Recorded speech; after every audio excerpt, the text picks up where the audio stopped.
morning to you all. We start our service with the lighting of candles. I see one candle is glowing. I don't see a note for it. If somebody would like to say aloud what the candle's for, that's fine, or if it's a private candle, that's all right as well. It may be that someone here in this room has something they'd like to have a candle lit for a joy or a sorrow, in which case now would be the time I could light the candle for you if you speak up.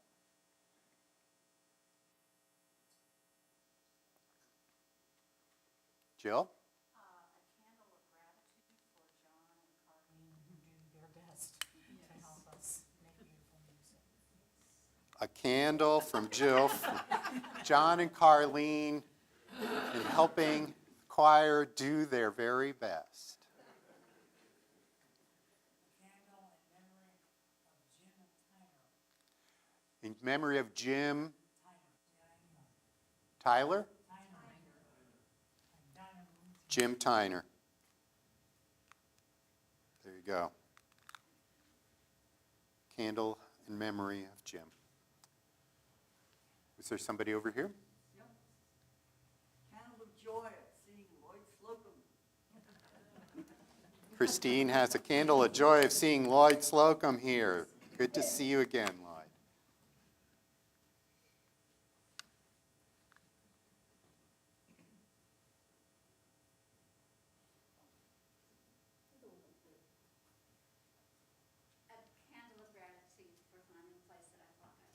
Wonderful.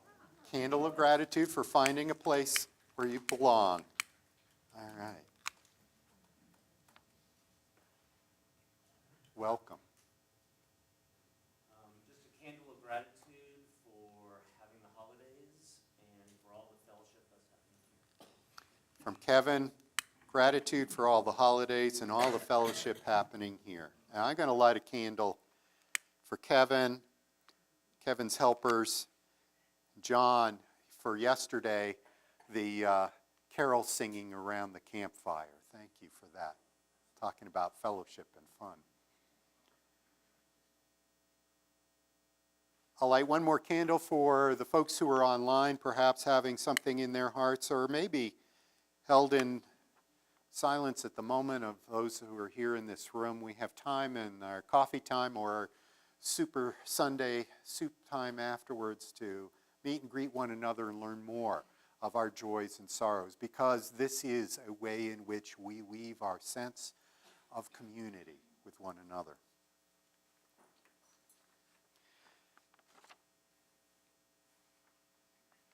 Welcome. I am Reverend Bob Renjilian. I use he, him pronouns. I welcome all of you here this morning to the Unitarian Universalists of Transylvania County. I have a few announcements to make. I know that we have Super Sunday right afterwards, and people say, oh, did I have to put in a reservation? Did I have to bring soup? Did I have to do anything? You had to be here. Or at home, get here. You know, that's all you need to do to have soup with us at Super Sunday. So I'm so glad that you can participate with us. We have a couple of things coming up that are important. We have Monday evening, we're the host location for the vigil observance in the 10th anniversary of the Sandy Hook shootings and the gun violence in America. So if you wish to come to that, that's right here, 7 p.m., I believe, on Monday evening. And we're glad we can provide a space in the community for that. We also have pronouns workshop coming up a week from today. I'll be talking about he, him, she, her, they, them, ze, thon, all sorts of pronouns and genders and other things to understand. You notice I introduced myself with he, him pronouns. I was just singing Gay Men's Chorus last night and will again today. The Grace Covenant Presbyterian Church, their pastor stood up and she said, my pronouns are she, her. I figured if the Presbyterians can do that, I can do that too.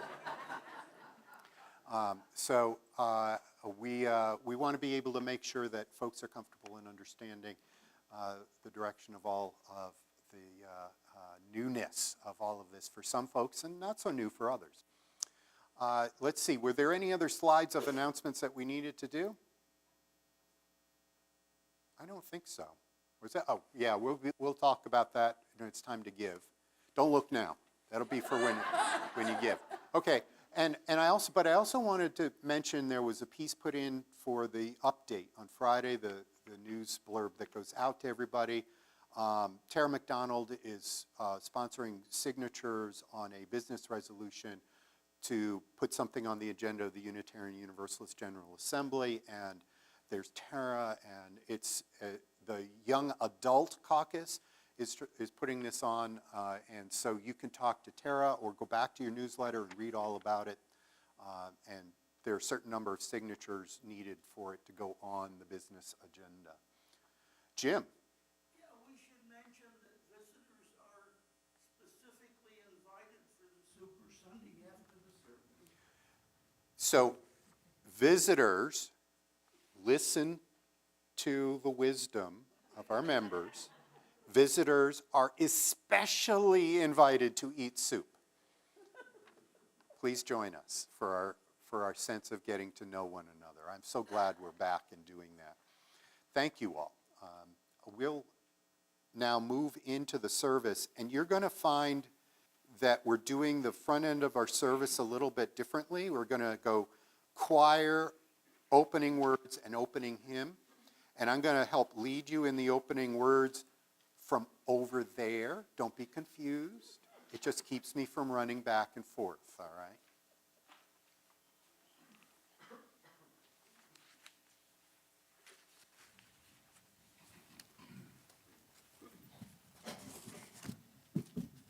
He sits down and I stand up. We got it worked out. I'm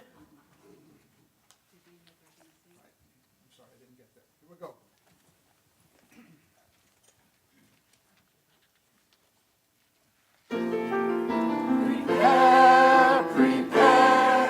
Prepare for the coming of a guest. Spread the news to young and old, rich and poor, the lost and lonely too. Prepare for the coming of a babe. Light your candles, trim the tree, but most of all, let love abide in you.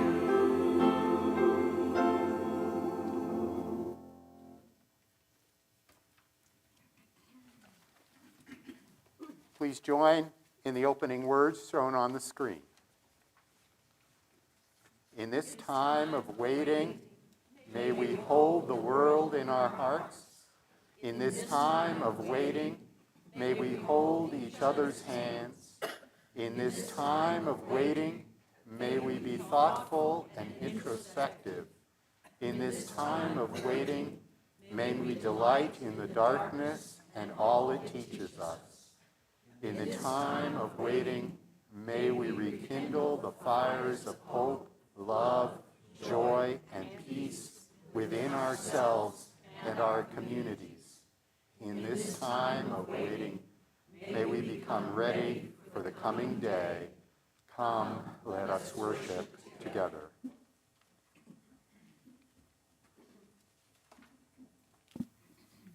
Green light means it's on.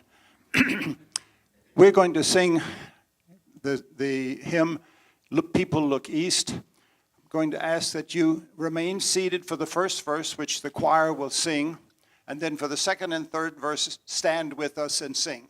Stand and sing with us. I got my prepositional phrase out of order there, but I fixed it.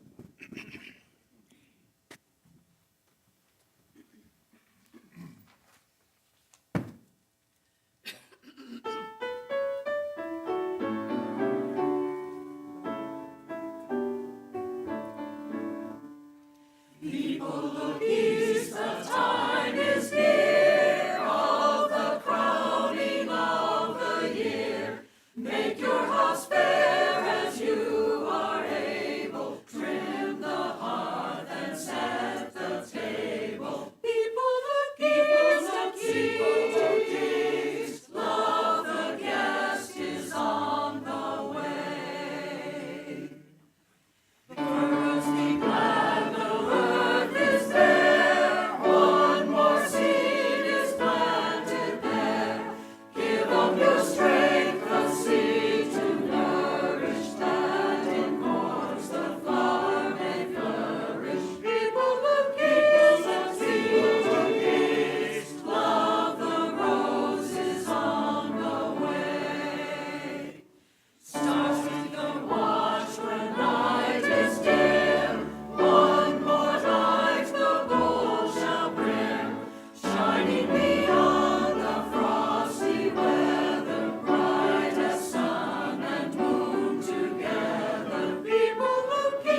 Advent is a season of waiting, of expectation, and of longing. And on this third Sunday of Advent, we'll do the chalice lighting a little differently in combination with lighting the Advent candles. And I'll share words adapted from the Reverend Erica Hewitt, UUA, Unitarian Universalist Association Minister of Worship Arts, while Reverend Bob is lighting our chalice, and then we'll light the 3 candles on our Advent candelabra.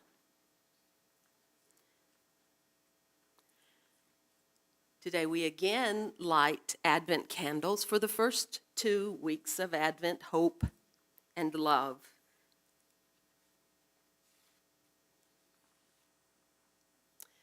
And the new one represents joy. How is it, you might wonder, that we could celebrate joy when there's also so much suffering in the world? Isn't that contradictory? It's an exercise of faith to address the unknown, which it can also be called the not yet known. Advent is a season of watchfulness. We listen and keep vigil and prepare for the promise of things to come. We speak and sing about the promise of the not yet manifest as reflected in the words of familiar hymns, one of which you heard, and the second one we will sing. O come, Emmanuel. And people look east, the time is near, love, the guest is on the way. These are the songs of the hopeful, songs of faith. These hymns encourage us to enter and consent to the practice of opening to possibility. Joy is one of the qualities that, if not yet present within us, will come to us in its own time. This light of joy, then, doesn't require that you experience joy now, today, in your immediate surroundings. Instead, it's a reminder to wait for it with faithfulness that overshadows pain and cynicism. May the lighting of this candle bring us patience, faith, and draw us closer to joy.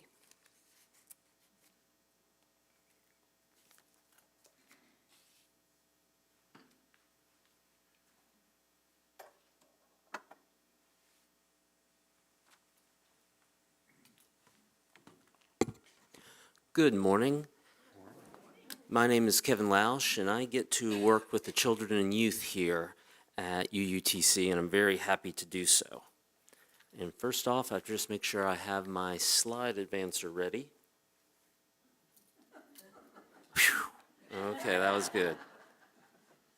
And today, we are doing a wonderful book called An Angel Just Like Me. So if you can't see one of the screens well, you're welcome to move to the front, particularly for any kids.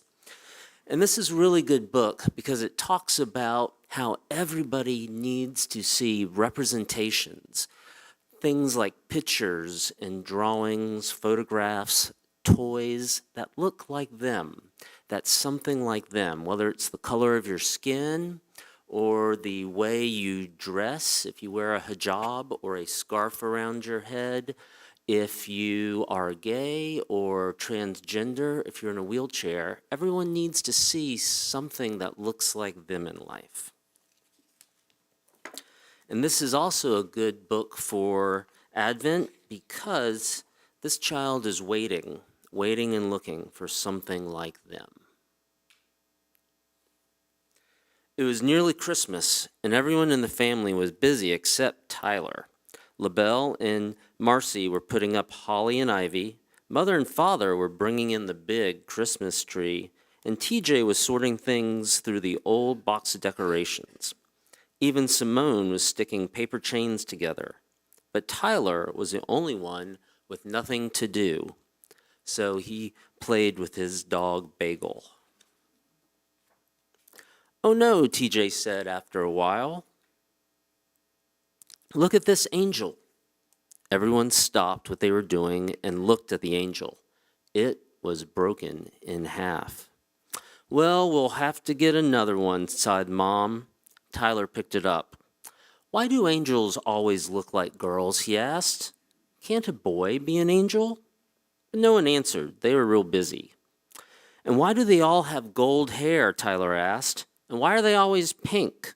Aren't there any black angels? Good question, said Dad. There may be, but so far, I've never seen one. I'm going to find one, announced Tyler. I'm going to get a new angel for our tree, one that looks just like me.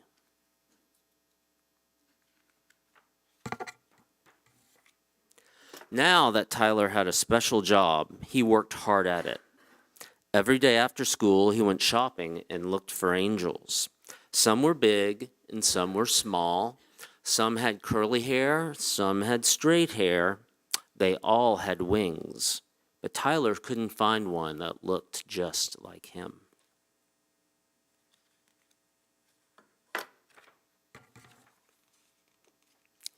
And another thing, none of the angels on Christmas cards or wrapping paper looked like him either. Some played beautiful gold harps and trumpets. Some perched on rooftops or lolled upon clouds. But Tyler couldn't find a single one that looked like him. Tyler thought maybe Santa Claus could help. Because doesn't Santa Claus help with everything? At Fogelman's, there was a Santa Claus with curly white hair and a beard and red cheeks that matched his clothes. But Tyler thought he couldn't be the real one. Somehow, Tyler always imagined that Santa Claus might look more like his own dad.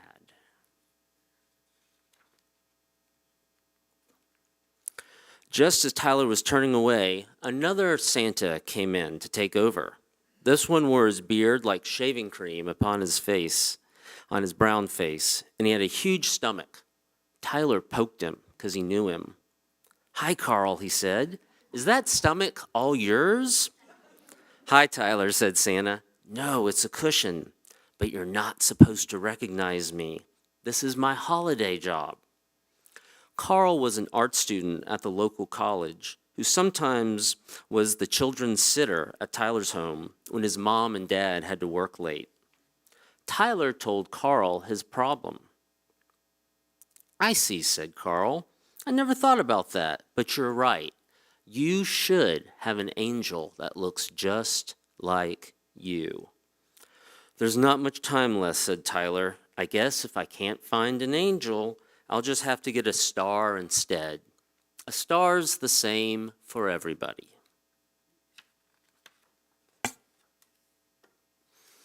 On Christmas Eve, Tyler's family went to church. Inside there was a nativity scene with Jesus and his family.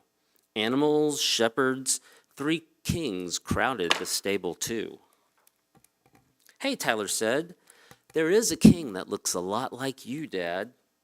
But the angels were just like the ones he'd seen in the shops, and something else was beginning to bug Tyler. And this is the part where kids' questions get really good and they help us to see a little bit more. That night, before the children went to sleep, their mother read them a story of the first Christmas again. "So Jesus was born in Bethlehem, right?" asked Tyler. "Right," said Mom. "Nearly 2,000 years ago." "And that's in Israel, right?" said Tyler. "And Mary and Joseph, they were Jews, right?" "Right again," Mom said. "Jesus too. They all lived in the Middle East and were all Jewish." "Then why doesn't the baby in the stable at church look Jewish?" asked Tyler. "He had yellow hair." "Well, you can be Jewish and still have yellow hair," said their mom, whose head was beginning to ache from all the questions Tyler asked. "What about 2,000 years ago?" persisted Tyler. "What did the baby Jesus really look like?" "That's a good question," said Mom. "You're full of them this Christmas. But I don't know the answers. And if you don't go to sleep right now, tomorrow's question is going to be, where's our Christmas dinner?" Good night, Tyler. But on the other side of town, Santa Claus was working late.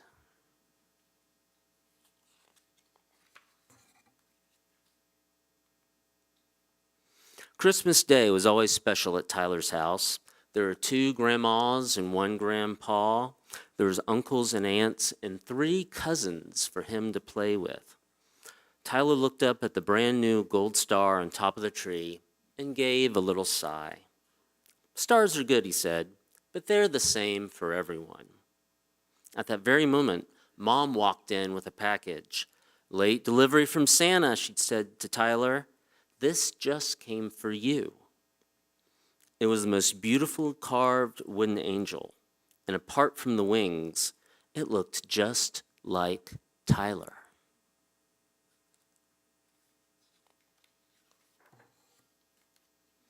The next day, Tyler went to see Carl, invited him back to share all the food that was left over from Christmas dinner, and to thank him. It was my best present, he told Carl, only now I want you to make something else. Well, okay, said Carl. What is it? You'll see, said Tyler. Now that my friends have seen my angel, they all want an angel that looks just like them.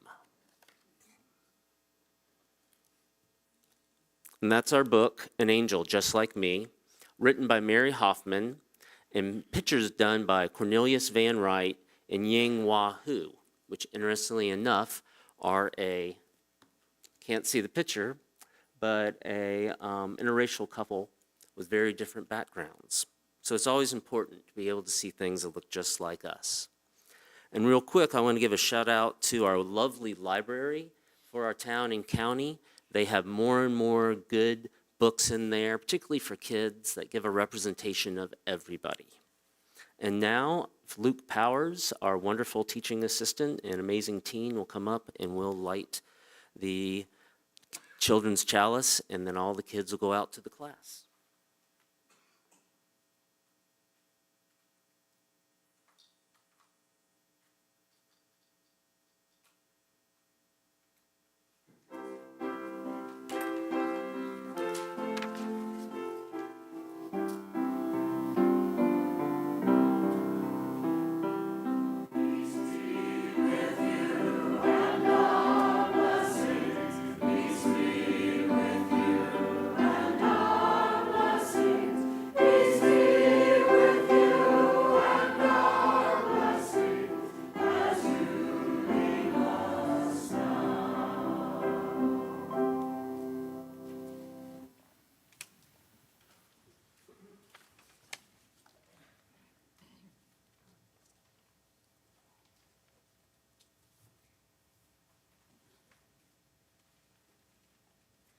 The generosity of this season is something that I love. I love the way in which we give, we provide for one another, we ask each other, what do you need?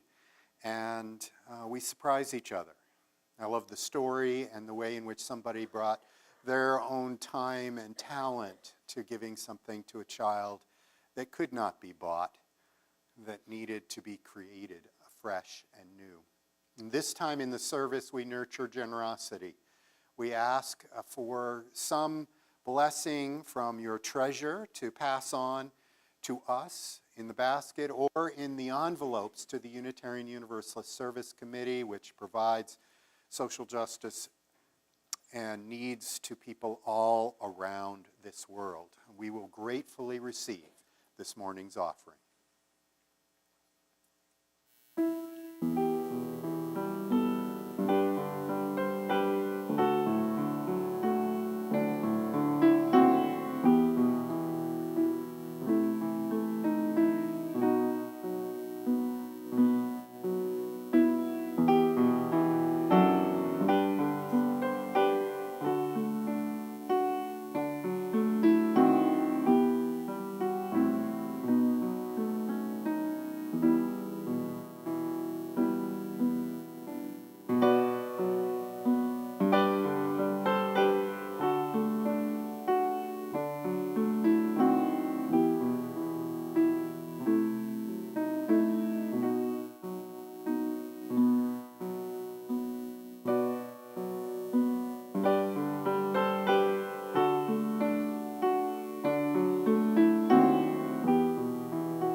Thank you, Michael. Thank you, Lisa. What is given in love, we receive with great joy, and we say, thank you.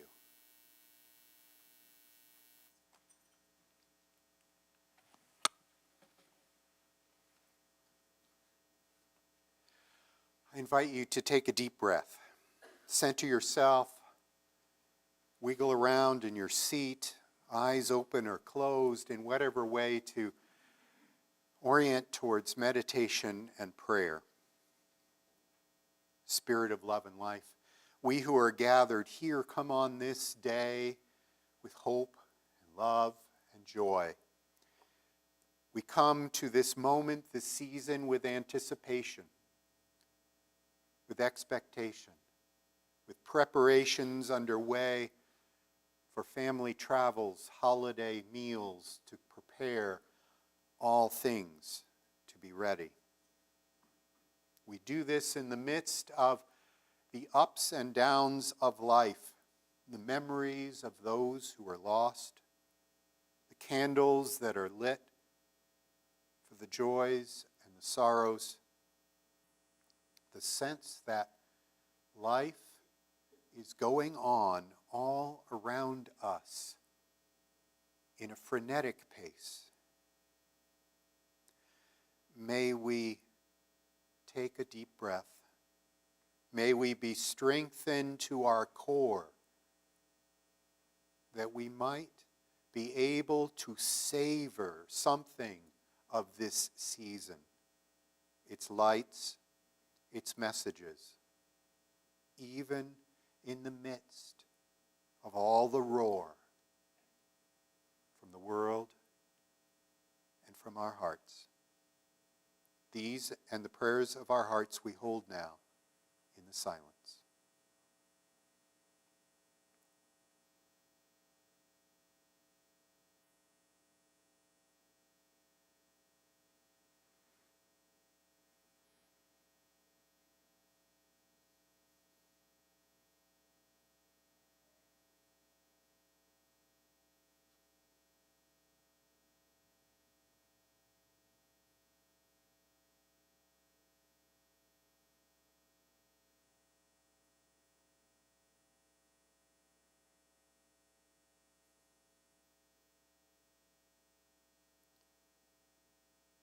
In the name of all those known and unknown, remembered and forgotten, in the names of all the helpers of humankind, amen. Blessed be.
Thank you, John.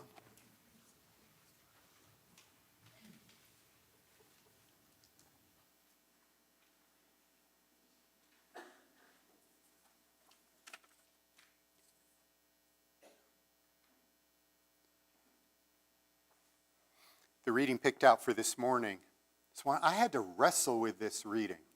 This is one that Vanessa found as we worship associate and minister on the theme and what's going to happen in the service and what's going to work.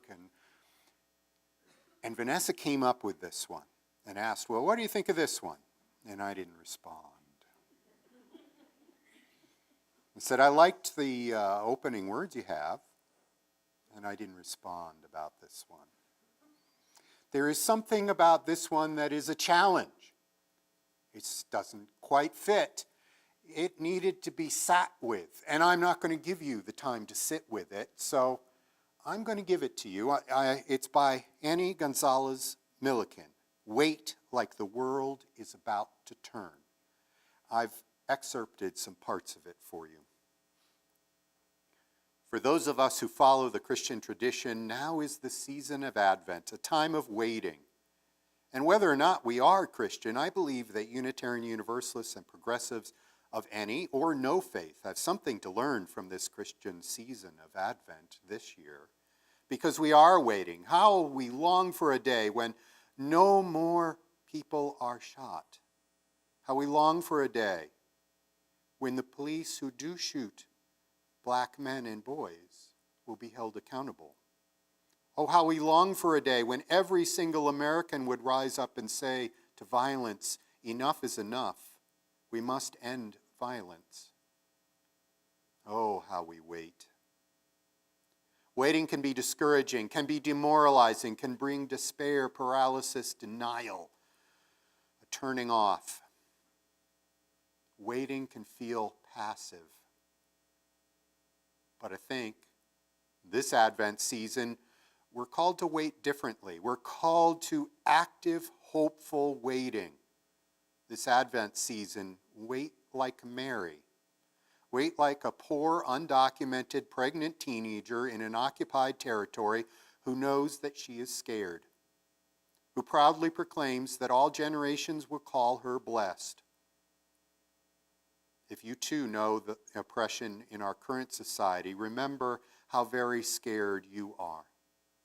Remember that you are co-creating divinity itself with your life. Remember that the Christian Bible and so many ancient sacred texts confirm what you know. The poor and the oppressed matter deeply. Wait like Mary. Let your soul magnify the divine, praise a God who would scatter the proud, bring down the mighty, and fill the hungry with good things, while the rich are sent away empty. wherever you are, make your voice heard. Bear witness. Protest, preach, pray, gather, walk out, boycott. Follow what events are happening in your area. Show up. Visit and share solutions with one another for how society can move forward. Wait like Joseph, too. Wait like a man who stands by his pregnant fiancée when his society tells him she's wrong, unrespectable, immoral, and when he himself is confused. Think carefully about the judgments you make and hear. Learn to value justice and righteous anger more than respectability and peace. Push yourself to dialogue with those who do not understand. Find a way to stand with those who are bringing divinity into this world, even if they are not doing it exactly the way you'd like. Yes, wait. Wait even like God. Wait like a force so powerful it created the entire universe, so loving it was willing to become a fragile baby human, born into poverty and in an occupying empire. Wait like a God who gets fleshy, gets vulnerable, gets into radical empathy with the oppressed by literally becoming one of them. Listen to those who are suffering. Listen to those who are executed by the state the way Jesus would be as a young adult.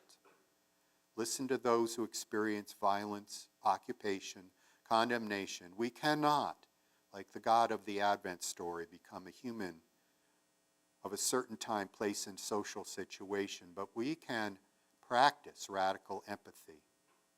And so in this way we wait. We wait for a new creation, a beloved community, a way of living into relationship that defies the racist systems that destroy our lives in our country and our world. We wait in this time of Advent. For if we all wait this way, like Mary, like Joseph, like God, then indeed the dawn will draw near, for the world is about to turn.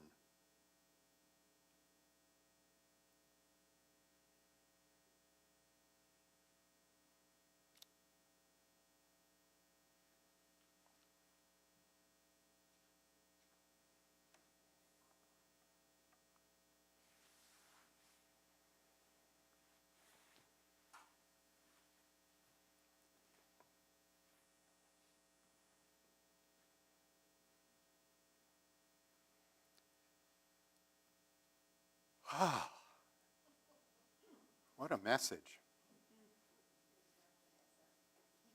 Yeah, thank you, Vanessa. I really do appreciate all our worship associates and the way they poke and prod and get at a subject. And I think it helps with the co-creation of a worship service that has a richness to it, a depth of meaning. So here's an Advent with purple and pink.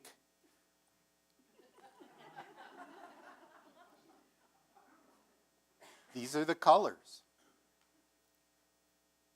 NPR.org this very morning, had an article on Advent. Scholars believe that the period was originally a season of preparation for the baptism of new Christians at the January Feast of Epiphany. Advent, which comes from the Latin word for arrival, gradually became associated with the coming of Christ, and by the Middle Ages was explicitly linked to Christmas. Another definition puts it this way. The name derives from the Latin adventus, meaning coming. Marked over the course of 4 Sundays before Christmas, Advent is traditionally celebrated with an Advent wreath, a ring of evergreen with 3 purple candles and 1 pink one, or 4 purple candles that represent hope, love, joy, which is pink, and peace. Now, in Eastern Orthodox churches, which use the Julian calendar, Advent begins earlier and lasts 40 days rather than 4 weeks.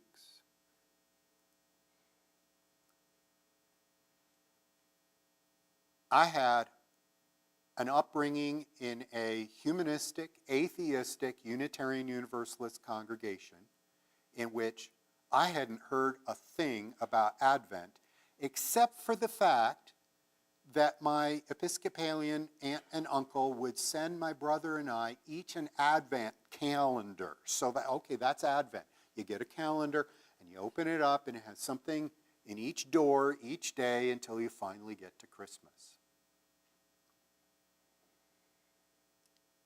Man, Advent calendars have really changed since then. I didn't know this until I was reading online. Again, NPR this morning said companies are getting increasingly creative, meaning there's a much wider variety of Advent goodies to choose from these days. Advent calendars now offer treats for grown-ups: wine, makeup, jam, beef jerky, jewelry, pet treats, socks, skincare, hot sauce, candles, tea bags, and Pokemon pieces are just some of this year's possibilities. There are also virtual calendars that offer new riddles, games, and songs each day. So you want your Unitarian Universalist minister to tell you the one true meaning of Advent? What I know is that even a Catholic website admitted Advent seemed to have been happening before the Christians. It didn't become something until the 5th century in the Common Era, and then didn't become more common until the Middle Ages. They euphemistically said it was something of the pre-Christian Germanic cultures to have a wreath with the candles on it. Yeah, so name it out loud, another observance stolen from the pagans. Okay.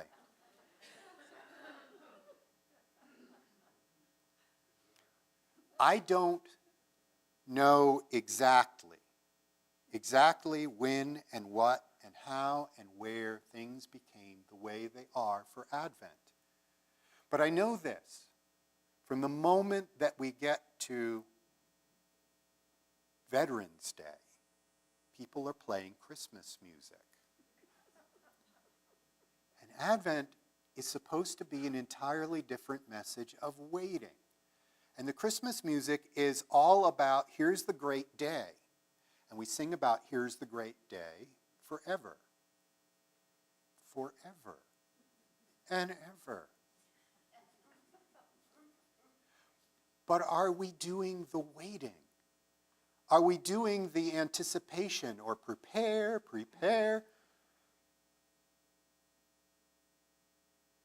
The messages of this season get all jumbled into the one day of a birth of a baby. On the 25th of December, another date absconded by the church. But what happened to the waiting? What happened to the waiting during the dark season in which the days have been... Solar panels did not like this week. This is gray, dreary December. The waiting for some sense that light is coming.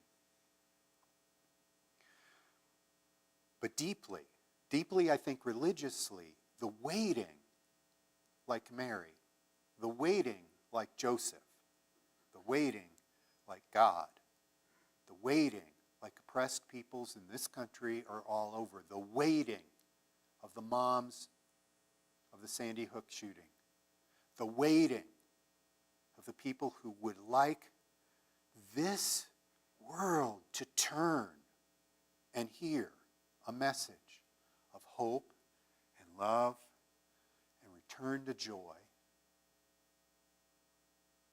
of waiting. Waiting not, as the reading said, you don't have to wait passively. Waiting with others in vigil. Waiting with others in protest. Waiting with others in holding out something for a future. I like preaching on particular meaningful Christmas carols. And I will be at our candlelight service focused on them, but most all of them talk about a world to come with joy and love and goodwill to all. And listening to the angel songs, no matter what color that angel is, and we have a white squirrel,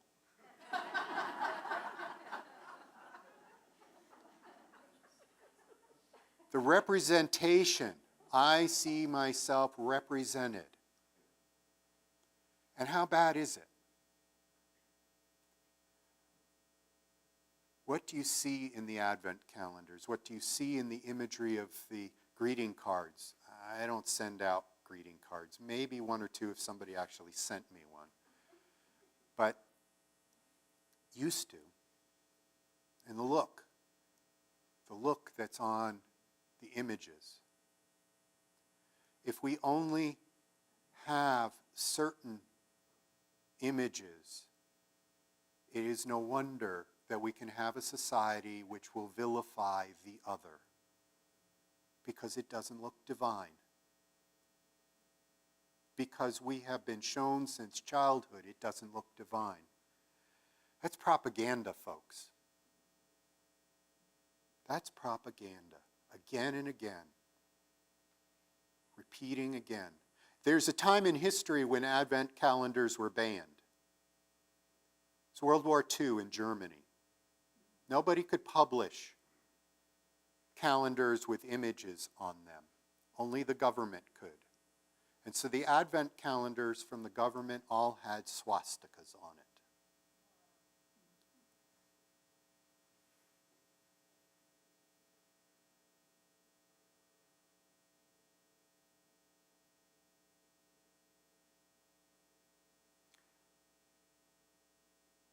Let's wait, but not passively.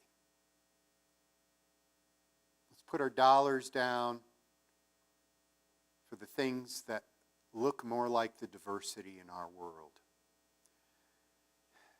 Let's not splurge on some fancy Advent calendar with different wines to taste in it, but instead find some way each day in this season of waiting to look for the stories, to give generously of our dollars or our time and our talent to something that would bring a new coming, a new turning to this world.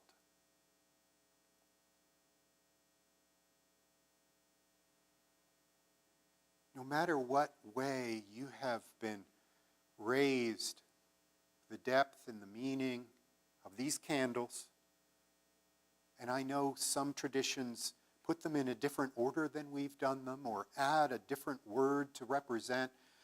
And you know what? How many hundreds of churches and religious groups are there in Transylvania County? And you know what? We can all do it a little bit different.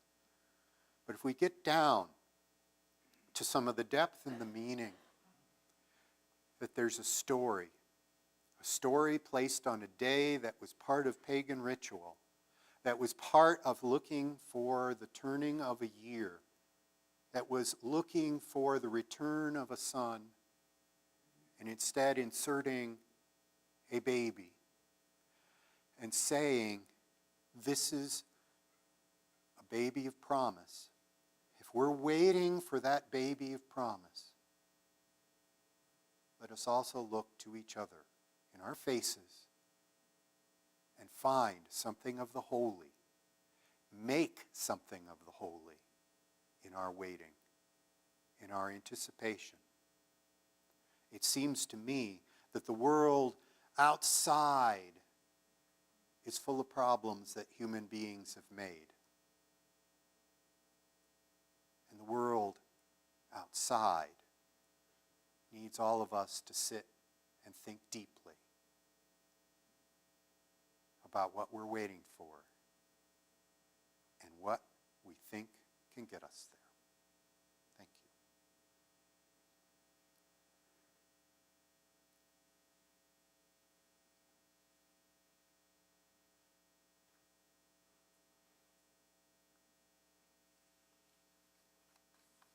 Our final hymn is number 225, O come, Emmanuel, good Advent hymn.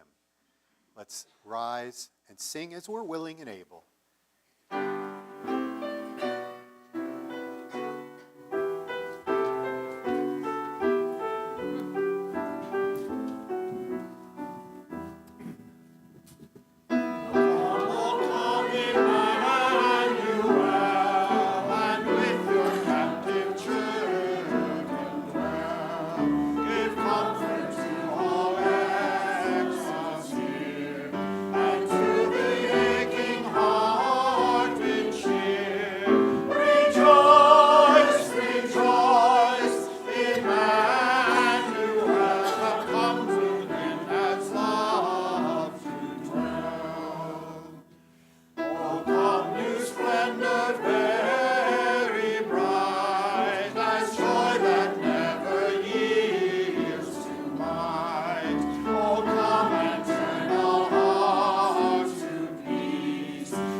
Though this light may be extinguished,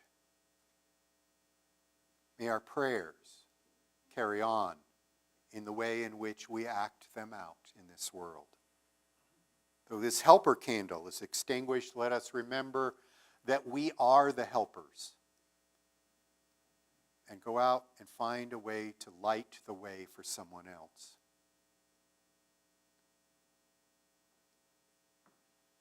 Though some of us may feel our joy extinguished,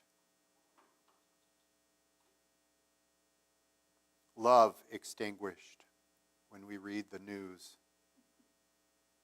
hope so hard to find in these dark days.